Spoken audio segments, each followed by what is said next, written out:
Hi guys, how you doing? So we're back in lockdown. I'm hanging out in a hallway because it's the only place that I could find any room.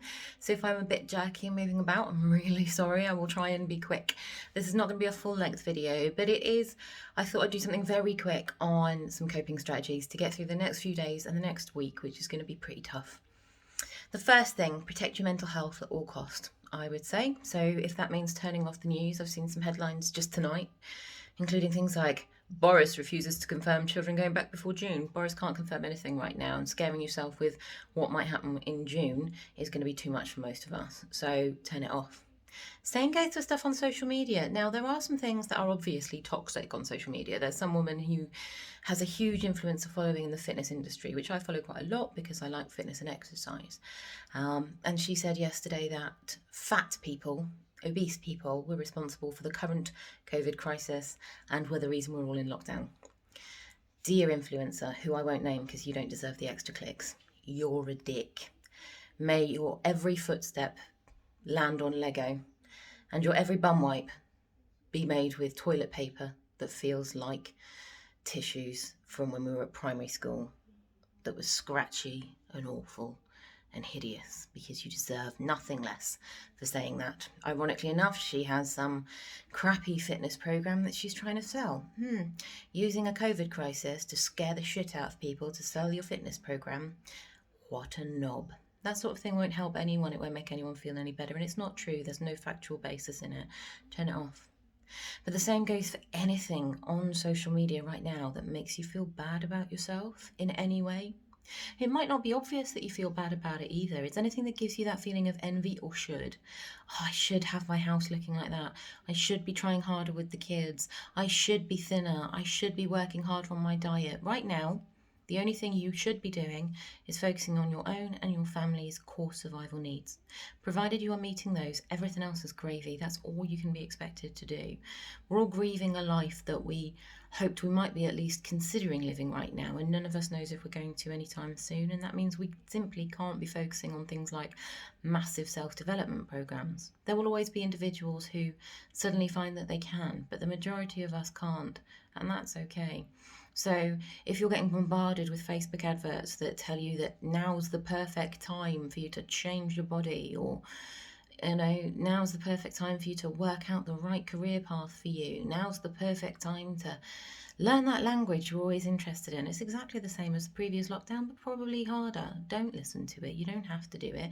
If it's making you feel sad or stressed or less, anything that makes you feel less, just turn it off. You don't need it. It'll still be there when this is done.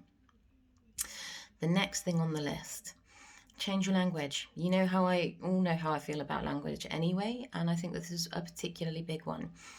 Any of you who've watched my videos from about October know that I've started to refer to this as a period of rest and recovery anyway.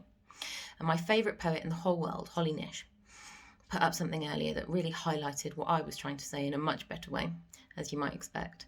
Earlier on, she's told her daughter to call this time hibernation because it sounds so much less scary than lockdown.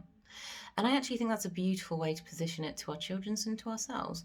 Lockdown sounds like prison. It sounds like forced incarceration, and it may well be that, but none of us need to experience it that way. We can reframe it. Hibernation is something that we do to recover, that we do as the good stuff comes back while we wait for the better. Hibernation is a nice way to think of it. So I'm telling people to make like a hedgehog. Make like a hedgehog, hibernate. We'll get through it. And once the better days are here, hopefully we can go out and enjoy them a bit more too. Get your shit in order. If you're worried about money, if you're worried about your job, if you're worried about how you're going to get through this, not looking at it feels probably easier than dealing with it, but it won't help. So now probably is a good time for you to assess where you are and what you need to get through another couple of months. There are schemes that can help. If you're really struggling, go and speak to the Citizens Advice Bureau, speak to people who can give you some advice in dealing with that. Don't stay awake all night worrying about it, because you can't get out, you can't talk to people in the same way. So it'll become bigger and bigger and bigger, when actually dealing with things in a little way will make it much easier for you to get through. Try and be super kind with yourselves and each other. Like we've experienced before when we've been in lockdowns, our emotions are mega up and down. So you might be feeling okay today, And then tomorrow you might feel like shit and crying. You might be okay in the morning, and then in the afternoon you're just frustrated.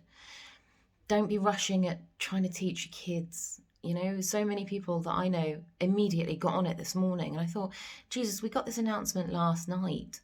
And yes, the schools and teachers have been amazing in having structures together. But maybe we all just need a moment just to go, fuck, okay, we're doing this again. We're tired. It's gone on for a long time. We're dreading it because we know what we're facing this time and we can't lie to ourselves about what fun it's going to be. God, okay, we'll do it. Let's just get on with it. And they start this morning, and by mid-morning, they're already in tears and frustrated and exhausted. Take a break. Your kids' lives aren't going to end if you leave it for a few days, or if you just do an hour here and there to start with. Remember what I said last time, home education is not done in 6-hour chunks all day. Talk to the school if you're worried, if you're struggling.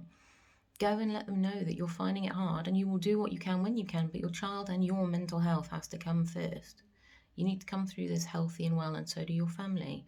That is number one priority. Everything else can follow on. Allow for some behaviours that maybe aren't pretty. People who are stressed, who are grieving, who have their fundamental needs not met, which none of us do right now, are often prone to bad behaviour. Your kid might suddenly be an arsehole, and you might wonder what the fuck devil has decided to sit in them for a few days.